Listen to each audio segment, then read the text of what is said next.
What is up, brothers and sisters? Welcome to the Mitch Gray Show. We have another great guest on today. Someone who, over the last year, has become a very dear friend of mine. He's actually on my advanced reader team for my upcoming book, How to Hire and Keep Great People. So he knows me intimately. He has read my book before the rest of the world. So, brothers and sisters, I want you to meet my friend, Greg Ward. Greg, welcome to the show. Yeah, thanks, Mitch. Thanks for having me. Yeah, and as everyone can tell by your accent, you could have an accent and live in America, but you don't. You have an accent and don't live in America. Yeah, I'm in the how should we put it? The sunny UK, should we call it for now? Yeah, I love it. The last year I've met so many amazing people around the world. You're one of those people, and it's been such a fun time. So, Greg, you're a life and business coach, and I know that you're in the middle of building a really strong brand in the coaching industry, and it's a little bit different. So, on your LinkedIn, if people go to your LinkedIn, we'll put that in the show notes where they can find you there. Your tagline is disrupting the coaching industry, and I'm a sucker for great taglines. But I want to ask that as our big question to get started. What does disruption in the coaching industry look like? Well, I went for the disruption part because in my business life I was employed very critical thinking, um, thinking slightly differently, coming up with different solutions to the same problems, going through change management and things. So when I stepped into coaching, there was a lot of the coaching industry that I really don't like. Mm, Um, and I know that it's quite controversial, but it was something that I wanted to change. yeah. The industry itself is a fantastic industry. I'm not knocking anyone, but I see lots of um, coaches trying to make people feel bad about their lives. But don't worry, I can solve those problems for you. But Right. I need you to understand how bad your life is first. And Right. then there's things like, and I won't mention big names, but people go along to seminars, they buy books, Mhm, they do mhm. this, that, and the other, but never actually get to the end of what they need to be getting to the end to. They go Yes. along, they get a boost, life's quite good, and then they fall off. So they go back again, get that boost again. Where actually, as a coach, what I want to do is tell people actually you're doing really, really well. Hmm. Hmm. Where you are in life is absolutely fantastic. Yes, there are always more levels to go to because Hmm. I experience, even now, I'm realizing that the things that I thought were still limiting me. So I know there's more levels, and that's where I Hmm. want to take people is to those higher levels. And I want people to be able to self-coach themselves as Ah, well. That's yes. very important to me. I Yes. don't want, my ultimate goal is to find a client that spends an hour, 2 hours with me and says, "Thank you. I don't need to speak to you again for Right. another year, another 2 years." Right. As opposed to a lot of coaches will sell, 6 months, 12 months, two Hmm. years. I've heard of clients working with a coach for 3 to 5 years. Hmm. And for me, I think, well, if it's going to take you 3 to 5 years to get this person into the place that they need to get, you're not doing your job particularly well. Mm. You're just drip feeding them the things that they need. Where I like to think that my coaching is more impactful. Hmm. So we take those bigger steps. Yeah, there's a difference in a coach or a counselor or a therapist or anything becoming a crutch where the client or the patient thinks I have to have this to continually live versus the idea that you're talking about, and that is the power of self sustainability, self discovery. And there can be situations where someone works with, a coach, counselor, therapist, program, whatever, for multiple years because that program is so powerful, it's continually pushing growth. That's a very different situation than like you Yeah, said, the story that we often see where it does become a crutch, yeah, and it can easily kind of become a money siphon, right? Like it's like I tell leaders all the time, the priority and mission of a leader, number one, should be to work yourself out of a job. yeah. You should It, be it so good at impacting people that you work yourself out of a job. And that's exactly what you're talking about. That as a coach, that should be priority number one. yeah. 'Cause when I worked in management as a leader, I used to say to people, if I've got nothing, my ultimate goal is to not have anything to do. Yes, yes, If I've got nothing to do, it means everything is working well. yes. And people used to think I was crazy. They used to go, Right. "What do you mean you don't want any work? You're meant to be working." And I said, "No, my job is to make sure that everything is perfect." Mm-hmm. Yeah. And Gary Vaynerchuk says, I've heard him use a phrase which I love, and it's managing the micro and the macro. Mm-hmm. Mm-hmm. So what he's saying that as a leader, as um, a founder of a company, what you want to do is be able to work on those small parts. You shouldn't have to focus on the whole thing because it should be working, and Yes. you just step in to the small parts where As the as problems are. needed, as needed. Yeah. Yeah, Yeah, one of my shticks when I was managing years ago was when I go on vacation or have a day off, I want my people to perform better than when I'm there, and that was kind of a measuring stick that I always use. So going back to disruption, I have two questions from both perspectives, from the coach perspective and from the client perspective. You're talking about sustainability. You're talking about in an ideal world, if someone spent an hour or two with you, maybe a few sessions, that it would be like, hey, we have what we need. That's very idealistic, right? yeah. But how does a coach get to the mindset that says my mission is to provide enough nurturing and enough support that this person begins to function on their own? How does one get to that point? And then I want to come back with the back end question of how does a client get to that point? Because it's a two-party system, right? It's Yeah, the of course. coach or the guide having that mindset, but really maybe the most important piece is the client or the patient having the mindset to also function that way. Yeah, so to take your first question, the mindset of the coach, I would ask the coach, how much do you want your client to succeed? Mm, Genuinely, how much do you want them to see them fly? Do you hold a fear that they're going to suddenly not be your client anymore? right, right. And then these are very, very hard questions that unless you are so deep down into yourself, you would glaze over and you'd say, well, of course I want my clients to succeed. If they succeed, then I know I've succeeded. Mm, But then that's the question as well. Are you scared that they're no longer going to be clients, that they're no longer mm, going to need you? Which I think from a coach's point of view, that's a very, very difficult question. right, right. You know, when coaches turn around and say, oh, yeah, I've got 3 clients or I've got 5 clients over the last 12 months, and that's my 12 months.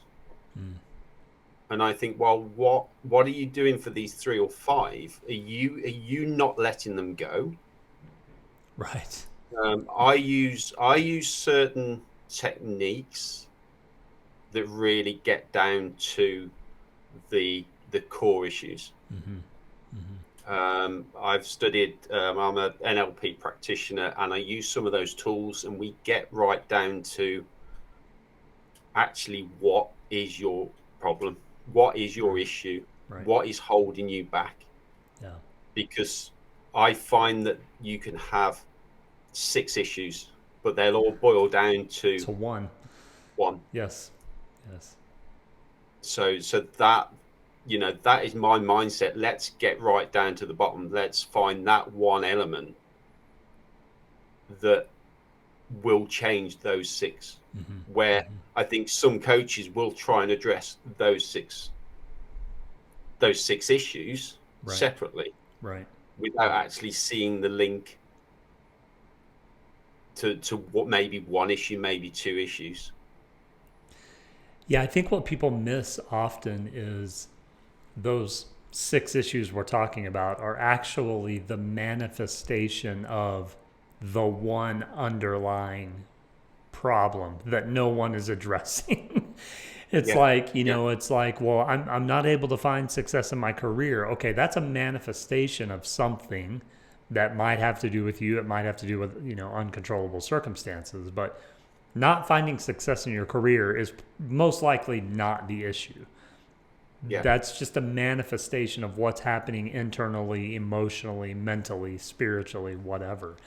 And so, yeah, yeah, I think you're right. And also, I think you alluded to techniques and trainings, and I know you and I were a few of the people that over the last year kind of scoffed at LinkedIn and how many life coaches suddenly arrived at the table, right? yeah, And while I admire people trying to pivot and trying to make a change and most likely just trying to create another revenue stream, there is a hindrance there. And the hindrance there is there's a difference in being a good conversationalist and giving support to someone versus being that guide and that facilitator where you can really go in and do the hard work. Those are two very different things. And unfortunately, the general term life coach, those things get gathered up under that one term, and it's a very different aspect. And there are techniques and there are things that someone yeah. has to learn, some skills to really work through that with someone. Yeah, I think the term life coach is bandied about a lot, Yes, yes. and I think not most. Be careful. Try not to be too controversial on your Many, show, mate. But many. many. That's a nice word. Many life coaches are actually probably better off rebranding as a mentor Mm-hmm. Yeah, because that is what they do very well. I'm not a particularly great mentor, right. but I think a lot of people who brand themselves as a life coach are actually better mentors than Mm-hmm. me. Yeah, or just simple support systems, and that's valuable. It's valuable to if you're going through something in life, it's valuable to have someone just to talk to. And they don't have to be a coach. It can just be a conversation of support and affirmation.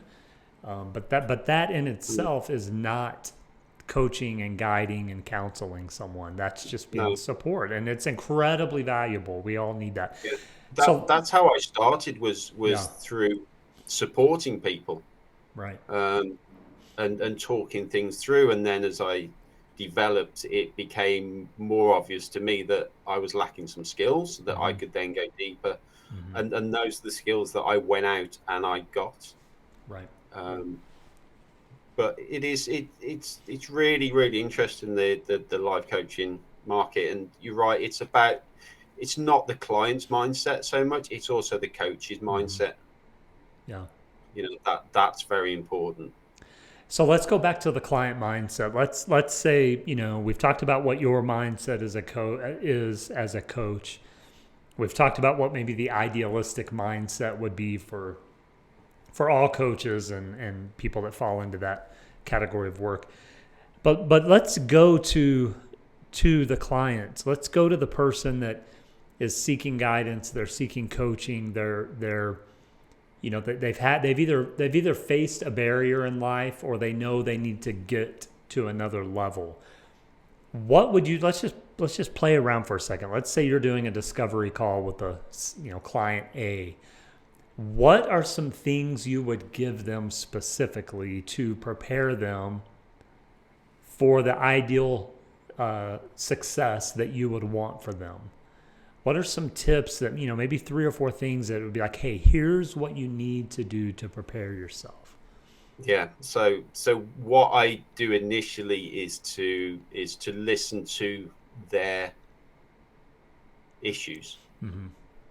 um, and then I will link down to what it is, and then the conversation goes around to, well, is this, does this also happen in your life, and what are your views on this? Right. And quite often I will get clients to prioritize. Mm. So rather than working on those 6 issues, let's make a priority. Let's see how many we can link a level just underneath the surface, and then work on just that bit under the surface. Right. And then let's go a little bit further and a little bit further. But for me, it's language. Mm-hmm. It's using negative words. I put a post up on LinkedIn about the difference between saying it's not. I can't remember now, about using the word impossible. Saying I don't think it's impossible, but the fact that you're using the word It still impossible shows is that a you think it negative is. word. Yeah, Right. it's in your mind. Right. Right. And when people talk about affirmations and they say, I I tell myself I am good enough. Again, that's got negative connotations Yes. because you're actually saying to yourself, I'm not good enough, but I'm telling myself I am. Right. Right. Where as a positive affirmation, it needs to not say I am good enough. Right. You need to say I am strong. Yeah. I am a positive word. So I use a lot on wording with people as well.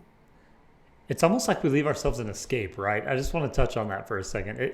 It's almost like we oftentimes function out of such subliminal fear that it's like, well, if I say I'm strong, but then I have a moment that I'm not, I have to leave myself an escape route, right? Yeah. So Yeah. saying I'm good enough, actually, it's actually a mindset of what, because of my religious background, it's a mindset of self-condemnation. I'm good enough. Well, what is that related to? What are you measuring that against? Why does it Yeah. have to come from a standpoint of I'm kind of good, rather than like you said, I'm strong, I'm here, I'm present. Period. Yeah. Period. Yeah. Yes, As I soon as love you, that. yeah, like you say, as soon as you give yourself a measurement, Right. what is good? Yes. What is good enough? Yes. As soon as you give yourself that measurement, then that becomes limiting Right. because you're above or below that limit line. Right. Right.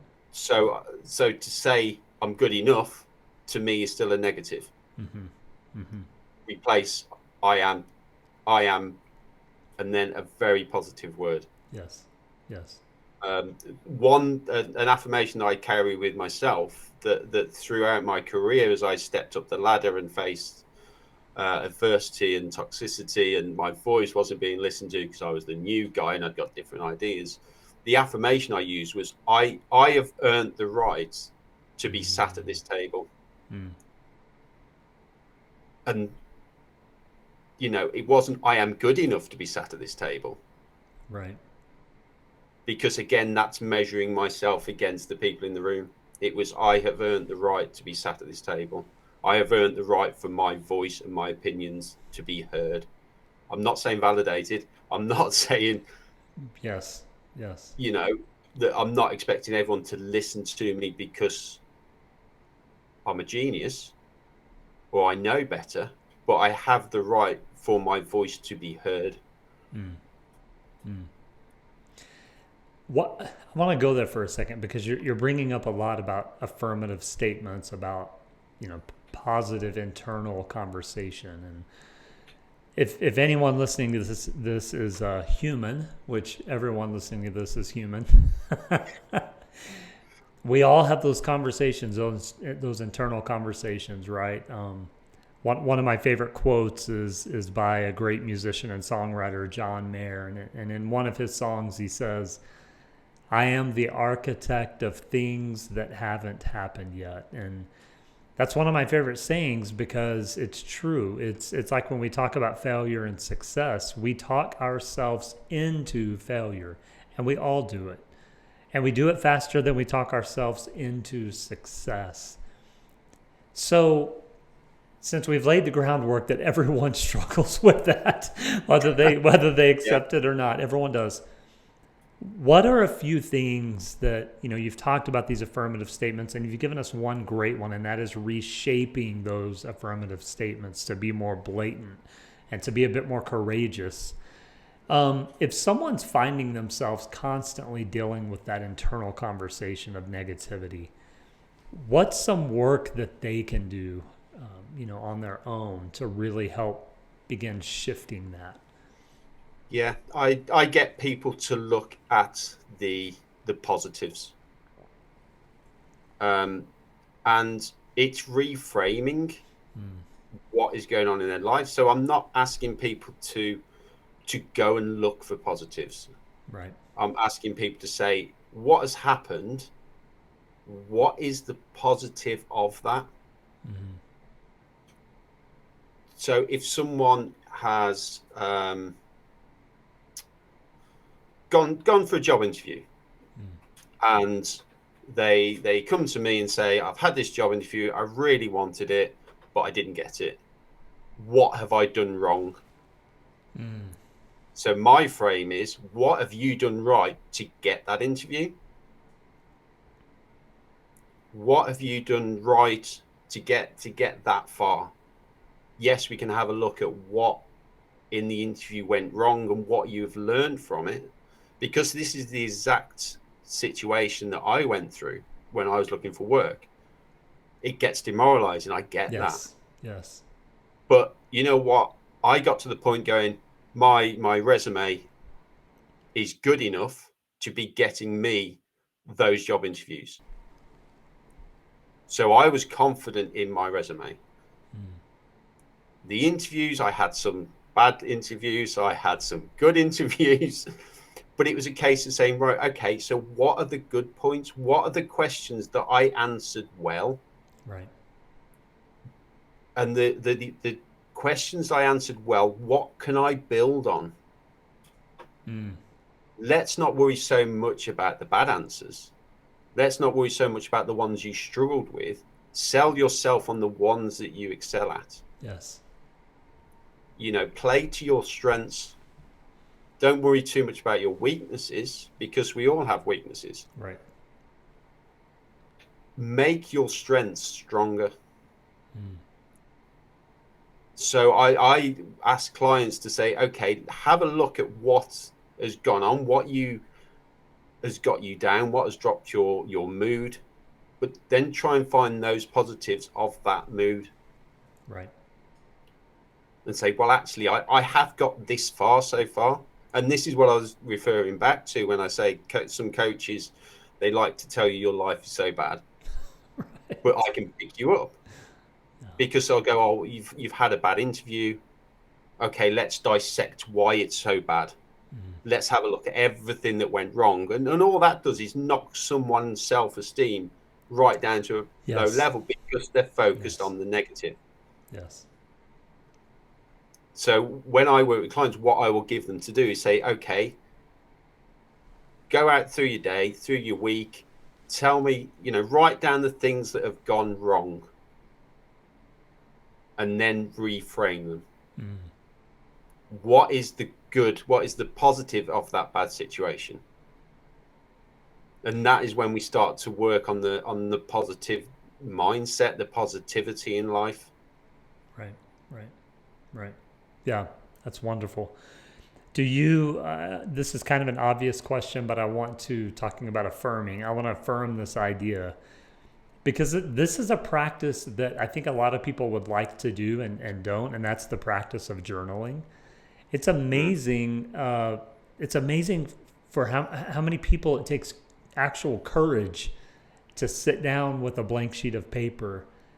And the reason I bring that up is my guess would be, if you were working with a client, that would be one of the things that you would have them do is literally journal those thoughts. I was talking to someone the other day, and we were talking about mental health and depression. And, I said one thing that's always helped me as someone that battles with depression is making note on both the good days and the days that it's a struggle, and kind of connecting the dots. And it is a little bit of this ideology that you're teaching here, is that reframing of what's happening. And sometimes it's just emotional and inner conversation, and sometimes that's actually circumstantial. It's like, well, I notice when I do these things outside, I feel better. Okay, well, do more of that. But if you don't journal those things and sit down with that blank sheet of paper, it's really hard to kind of navigate what that looks like. Yeah, yeah. Journaling is so important. The one thing that stopped me for so long is I believed that journaling had to have a format, Mm-hmm. because Right. you can buy journals, you can buy, daily journals, and they Yes. have a format set out. Your quote for the day, your 5 positive thoughts, your 5 Right. negative thoughts, and that's what held me back for a long time, because it was this structure that didn't fit into what I needed it to be. And you're right, Right. it is a blank piece of paper. Yes. You write down anything that's in your head. Yeah. Yeah. And sometimes, like you were saying, you don't link things, but there are some days you have bad days, and they're linked to situations, they're linked to people, Yes. they're linked to conversations about particular topics. Yes. Yes. And it might not trigger you at the time, but it Right. might be the day after.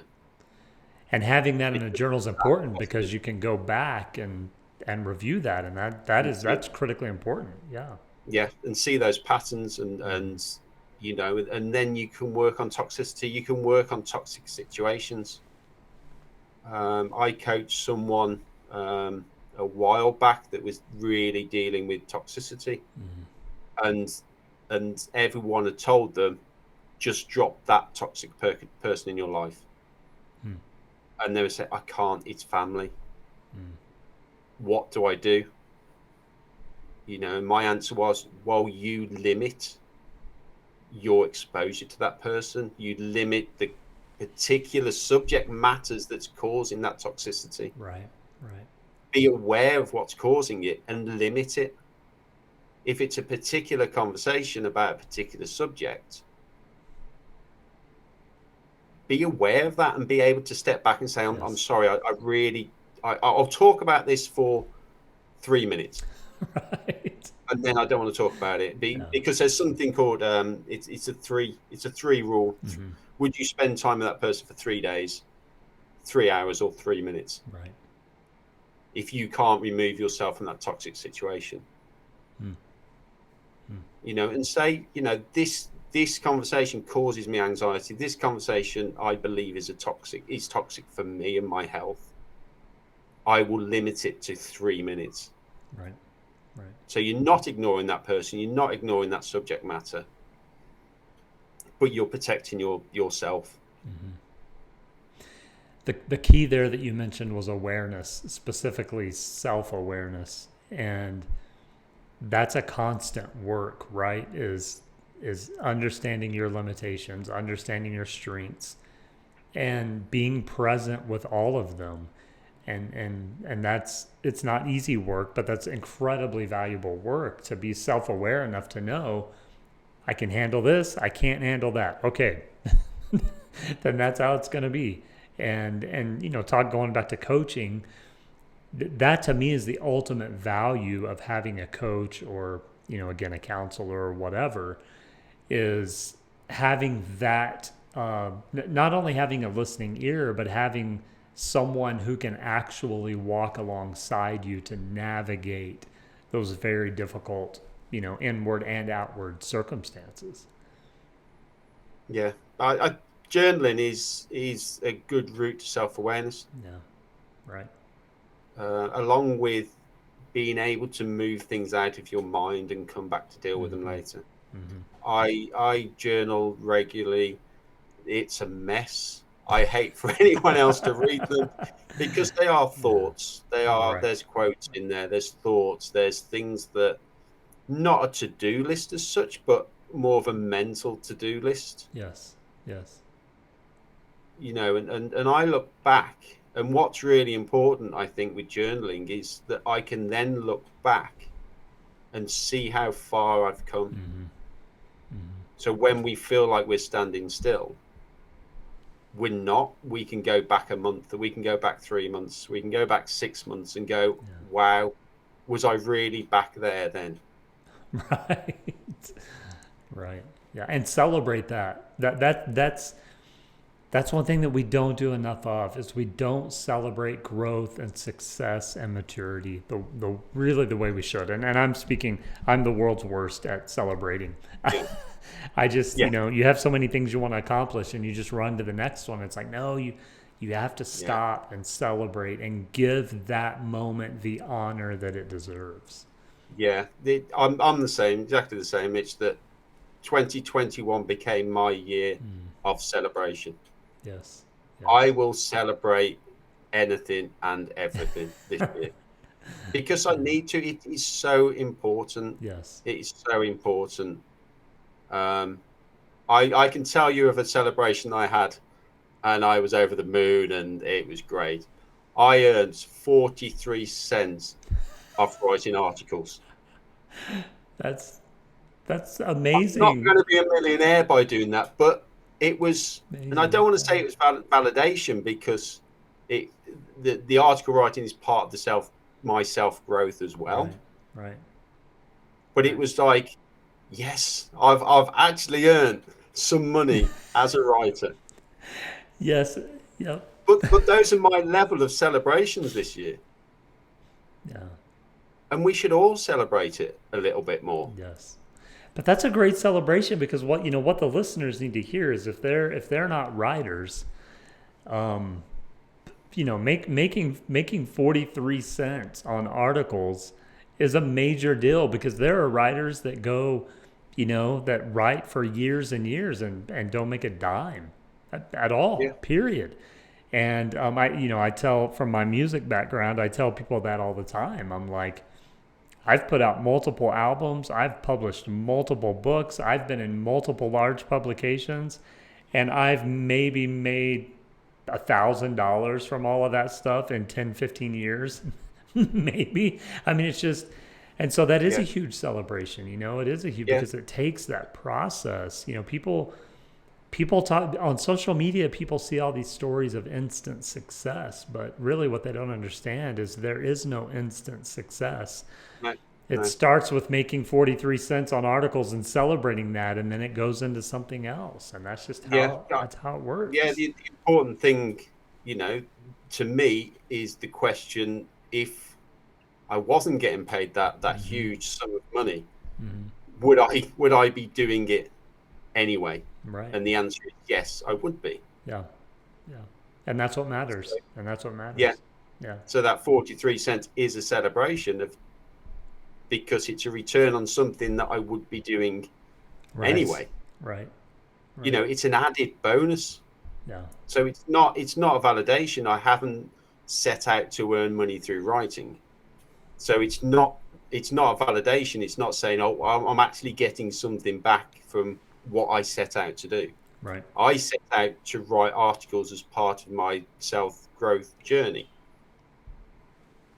So the fact that I got a little bit Yeah. is an added bonus. Yes. Yes. Yes. And I think that this is often missed.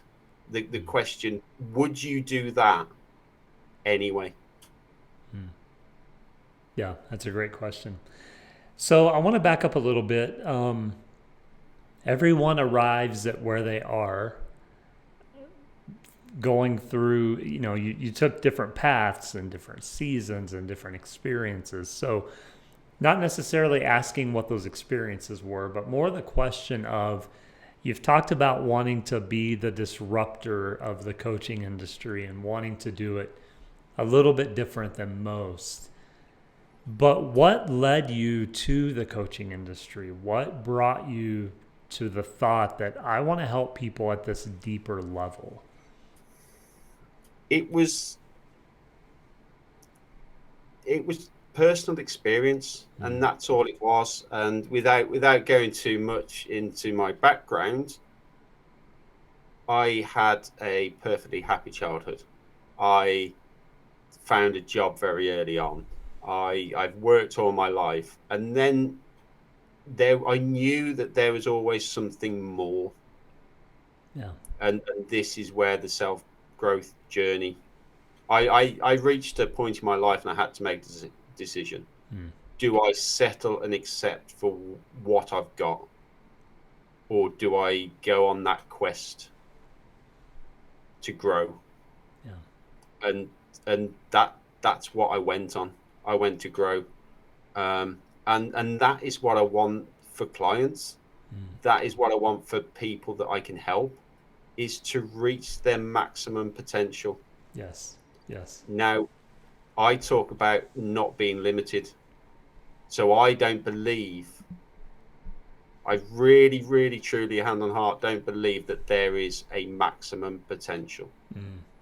Mm. I don't think any of us would live long enough to reach the heights that we could. Right. Right. Hmm. And that is kind of my philosophy. Let's just get as high as we can. Let's just get as big a person as we can. Yes. And I don't mean that from an egotistical point of view, but when you've probably experienced yourself, Mitch, that when you grow, you you almost physically feel it, Yes. Yes. Yes. and it's that feeling that you become. I don't know how to explain it. I've seen it in people, Mm-hmm. Mm-hmm. and when people talk about imposing figures, people walk into a room and they own that room. Mm-hmm. It doesn't mean they go in loud. They walk into the room, but there's something about them that they are almost a larger than life figure. Right. You can almost see the personality pouring out of them. Right. There's something about these people that are so magnetic that I believe that is actually within all of us. Yes. Yes. When you can almost physically feel that growth within you. Mm-hmm. Your posture changes. Mm-hmm. You look more confident because you feel more confident. And that is what I want to bring to people. I want them to realize that where they are is nowhere near where they could be. Right. Right. Yeah, and You that know, change happens from the inside out, right? It happens from doing that internal work, yeah, and then it manifests itself to, it's like when you talk about self-esteem, you can meet someone that has really low self-esteem and their posture is hunched over. They when they get in a room full of crowded people, it's you can just see it physically, versus when they go through that transition of self-belief, of change, of positivity, you're right, it manifests itself physically yeah, 100%.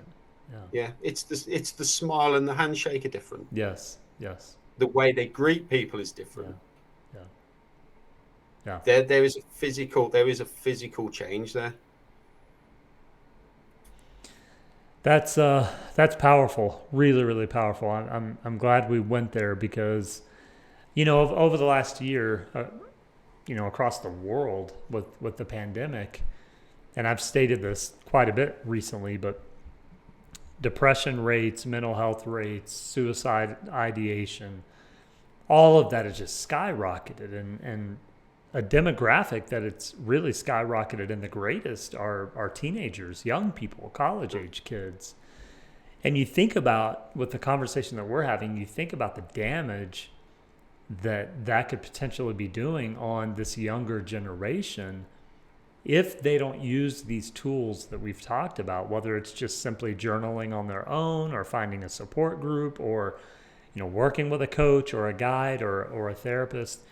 If they don't reach out and find that support and that help, this is something that an 18, 19, 20-year-old could be dealing with for the rest of their life. And Yeah. that has an impact on the world as a whole. And I think people don't take that into consideration enough.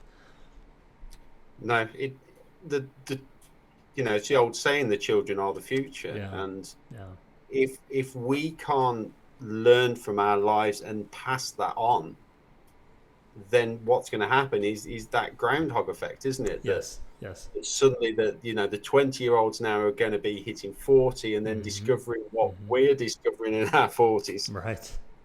And then the next generation of 20-year-olds will come through. Yeah. And it's so important, especially the world now. When I grew up, the world was a lot simpler. And I think this Yes. is this is Yes. part of why I got to where I was. Whether you have any younger listeners, but imagine a world without a mobile phone. Mm-hmm. internet was very basic. You know, you went to school, you worked roughly in the area that you lived in, you grew up in.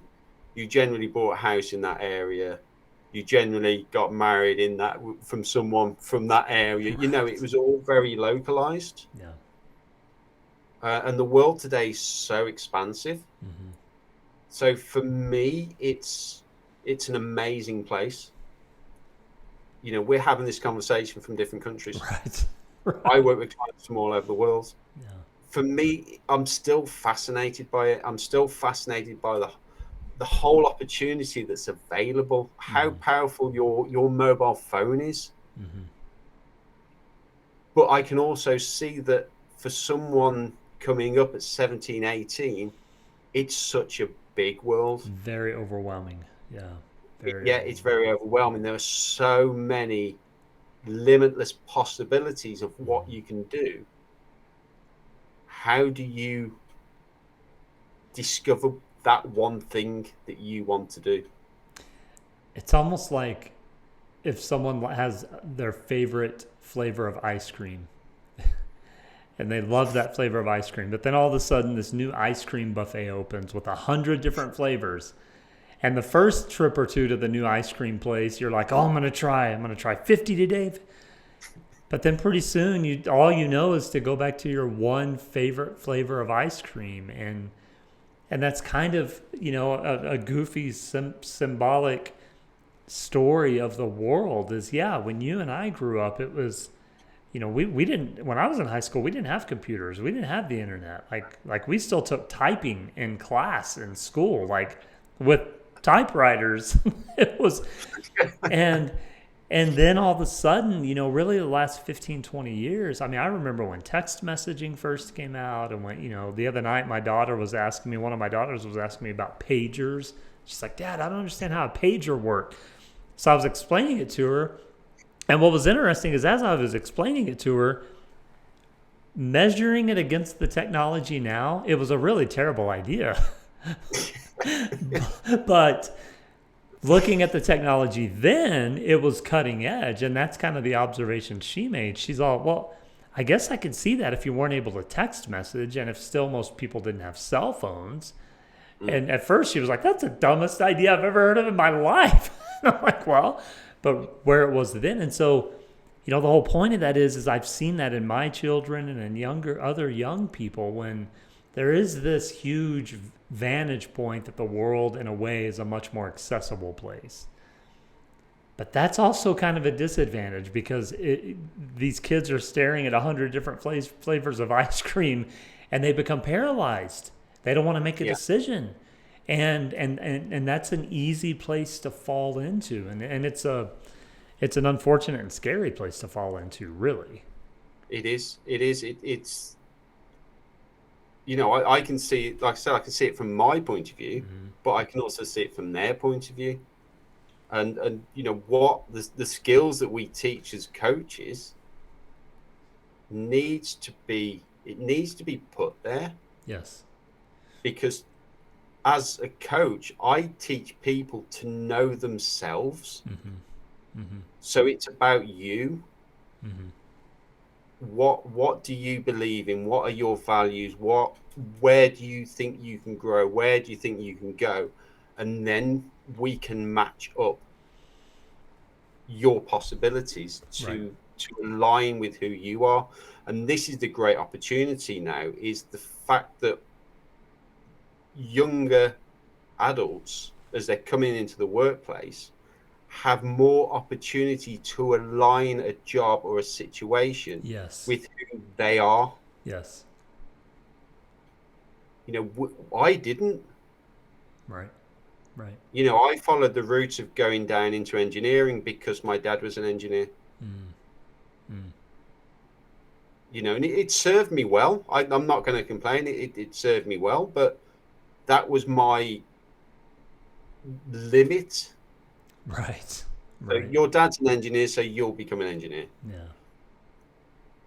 Where if I would have known more about who I was, if I had met a coach and explored exactly who I was, then I might have seen the world slightly differently. Mm-hmm. Mm-hmm. I might have gone into a role that is more to do with helping people than making machine parts. Which is a very different world, right? Which is a very, very different world. Yeah. Yeah, yeah, yeah, But we have the tools, the awareness, the understanding, we have the materials on the internet to help us mm-hmm. find out who we are and align. Mm-hmm. And yes, that does change over time. We want different things, we have different aspirations. But when you have that self-awareness quite early on, then you easily adapt to your changing desires, your changing goals, your changing dreams.